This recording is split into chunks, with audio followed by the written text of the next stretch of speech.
All right, welcome to the show, everybody. It is Wednesday, September 28th, and a lot of stuff to talk about today. In fact, more news than I could possibly ever get to. So just to give a quick little Cliff Notes bullet point thingy-majiggy here at the beginning of the show, we got Category 4 Hurricane Ian slamming into the west coast of Florida. It's actually 2 miles per hour short of being a Category 5. And the other devastating thing about it is it's moving super slow. It's moving at about 9 miles an hour right now. And by the way, it's continuing to strengthen. So with a really slow-moving Category 4 hurricane, what that means is it's going to dump tremendous amounts of rain all over Florida, particularly though on Florida's west coast at the moment. And you're going to have tremendous storm surge. They said up to 12 feet of storm surge is possible in certain areas on the west coast of Florida. So really we're talking about, I mean, look, I don't know if it's going to be as bad as Hurricane Katrina was, but what we're talking about here is a hurricane that's perhaps just shy of what Hurricane Katrina was. So Florida is about to get draxed, son. So that's one thing that I wanted to mention at the beginning of the show. We also have uprisings in Iran, which are getting crazy. You had basically a woman was arrested by Iran's morality police, their Islamic morality police, over the hijab, and she wound up dead. So it looks like the morality police killed her.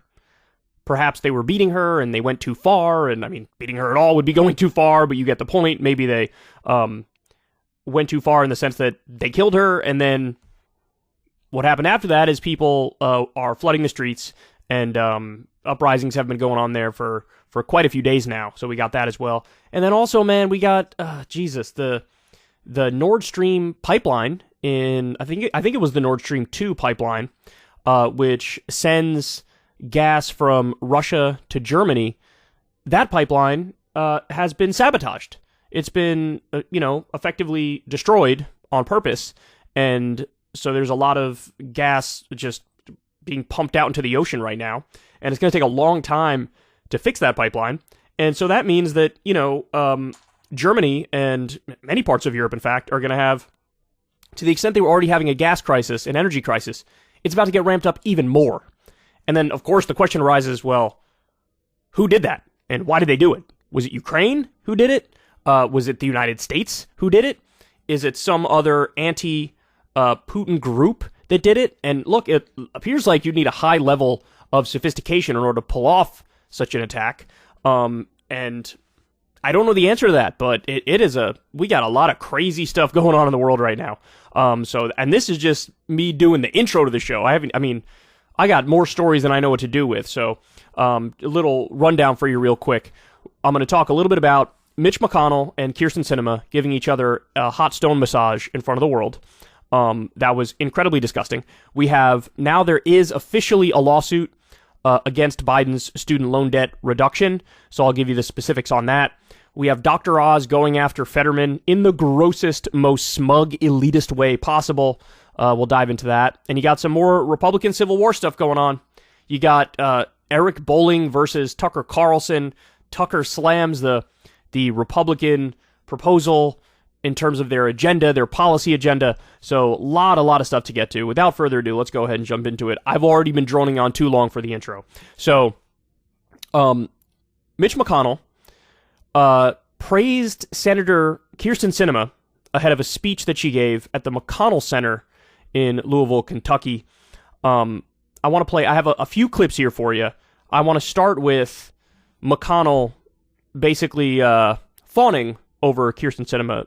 For Mitch McConnell, even mild criticism is fawning because he has zero emotions and sympathy and empathy and ability to, really show affection. But take a look at this. I've only known Kyrsten for 4 years, but she is, in my view, and I've told her this before, the most effective first-term senator I've seen in my time in the Senate.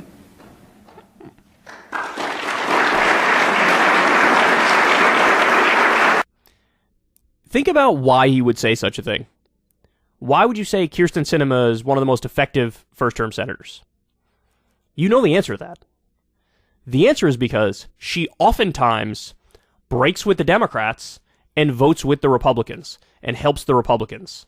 So to Mitch, blocking various decent things that Biden and the Democratic Party want to do, that makes you effective. So congrats, you're an obstructionist. You throw a wrench into a very popular policy agenda like Build Back Better. She is today what we have too few of in the Democratic Party, a genuine moderate and a deal maker. I've only known. Okay. You can't talk about this comment without bringing in the Overton window.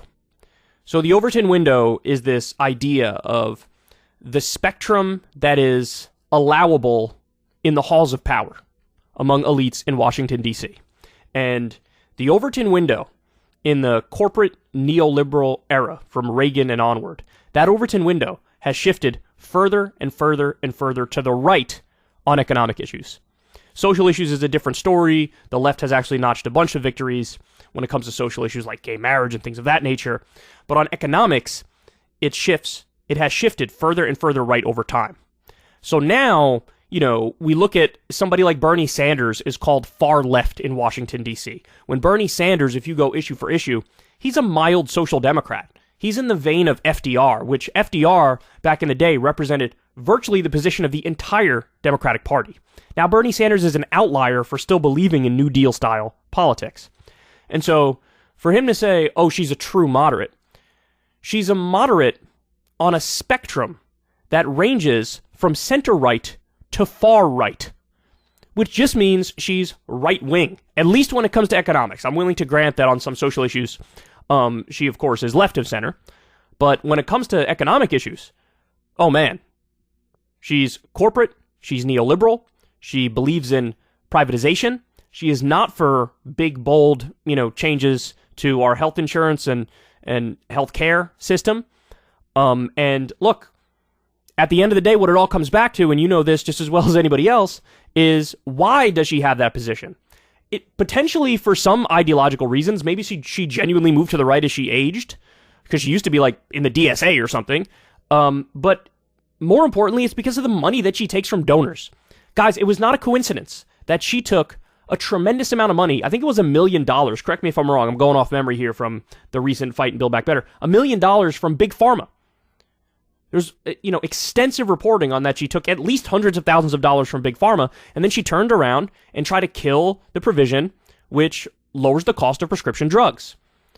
In fact, it's probably Kyrsten Sinema's fault, among others, maybe a handful of others, as to why in the Inflation Reduction Act, there's only some drugs that Medicare is able to negotiate for lower prices. And it kicks in after like 3 years or 5 years or something like that. That is all because of people like Kyrsten Sinema. Now, you have Mitch McConnell looks at that and he goes, isn't that wonderfully moderate? No, it's not moderate. It's corrupt. In fact, I would argue it's kind of extremist, because the Overton window in Washington, D.C. versus the Overton window among the American people is totally different. Among the American people, a moderate position would be like Medicare for all, or a public option, or a $15 minimum wage. These things all poll in an overwhelmingly popular sense. Paid time off. These things they'd be called far left for the Overton window in D.C., but it's moderate in the eyes of mainstream America. So for McConnell to say this stuff, man. But I got more for you. So Kyrsten Sinema gets up there, gives her speech. I love this one, man. I really love this one. But despite our apparent differences, Senator McConnell and I have forged a friendship, one that is rooted in our commonalities, including our pragmatic approach to legislating. Pragmatic.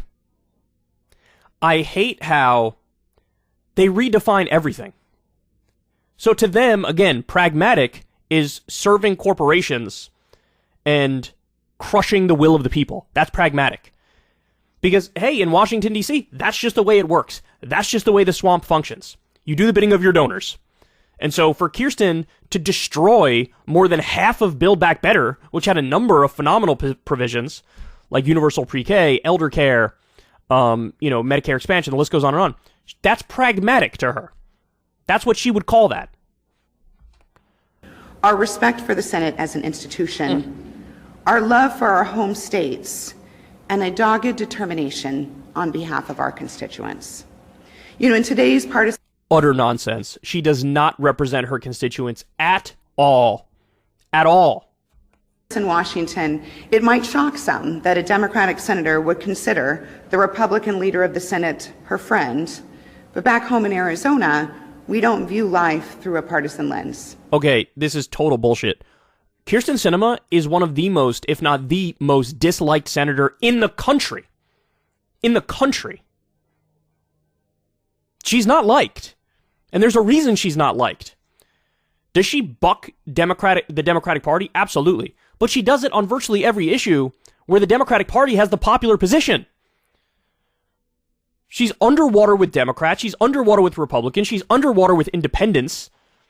And she's up there acting like this is all virtuous. It's not virtuous. You're a maverick, quote unquote, in all of the wrong ways. Arizonans understand that while we may not agree on every issue, we do share the same values.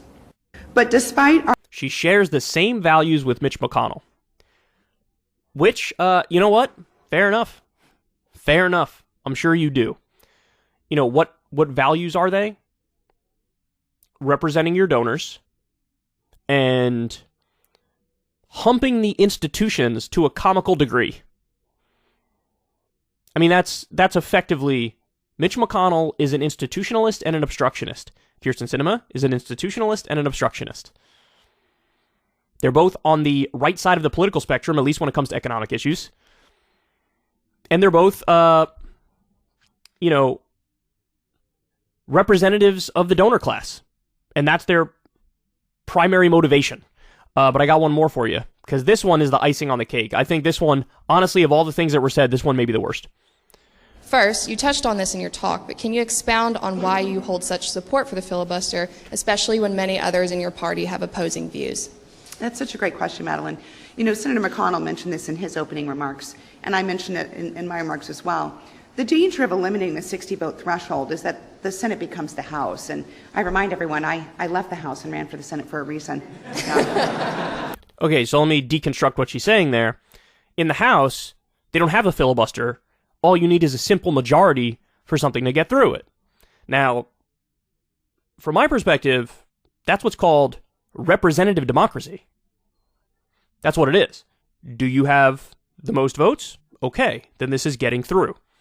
And that's not even just from my perspective. That's like the definition of representative democracy. In the Senate, they've destroyed democracy, and they have minority rule. Because even if you have 59 votes versus 41 votes, you lose because of the filibuster. And by the way, the filibuster doesn't work the way it originally worked, which is you actually have to get up and filibuster. Like that old movie, Mr. Smith Goes to Washington or whatever it was. He had to get up there and keep talking and not stop talking to try to block legislation. Now all they have to do is say, I declare a filibuster, and then all of a sudden you need 60 votes to get something through. How does that make any sense at all? Why should 59 votes versus 41 votes lose? Why should 59 lose? It makes no sense. It makes no sense at all. So now there are certain budget procedures. One is called reconciliation, where on certain issues you can get it through with 51 votes. And that's like how anything and everything needs to get through the Senate now. Because as an institution, it is totally broken. It is completely obstructionist. It is minority rule. And so now you got to try to shoehorn everything into reconciliation, which, by the way, if you're not going to get rid of the filibuster, I'm in favor of shoehorning everything into regulation, because as a matter of principle, I think if you have 51 votes, you should win because you have more votes. She doesn't agree with that at all.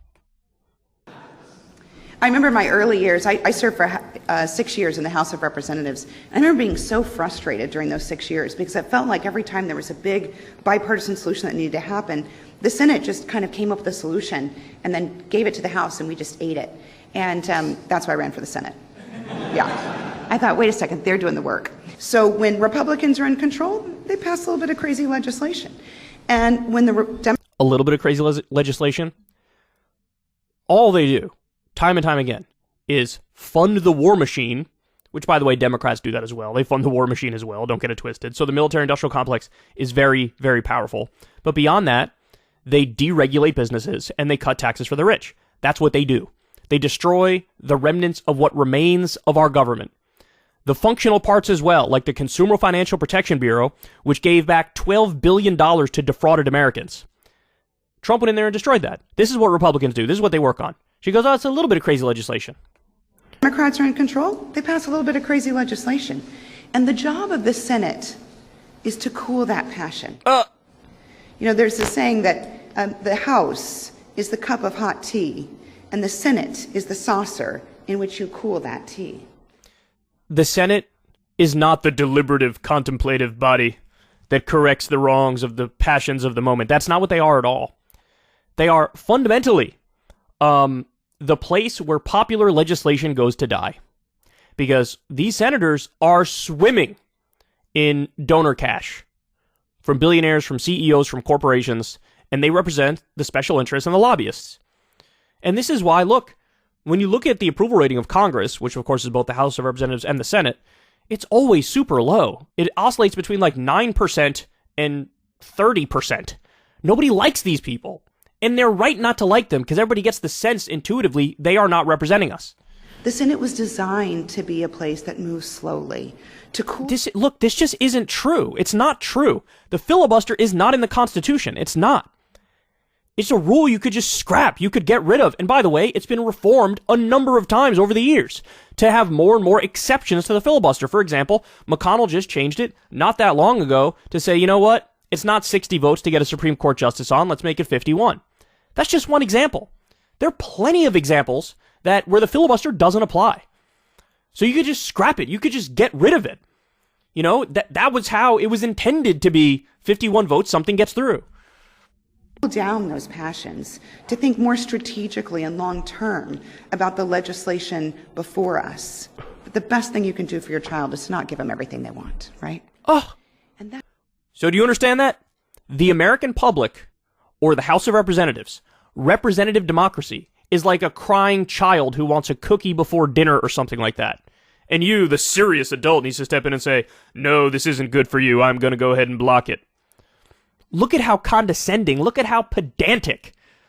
Look at how elite. It is like the definition of an elitist attitude. I got news for you, Kyrsten Sinema. You're the kid who wants the cookie before dinner. You are. Because you give in to represent the big money interests because they pay you.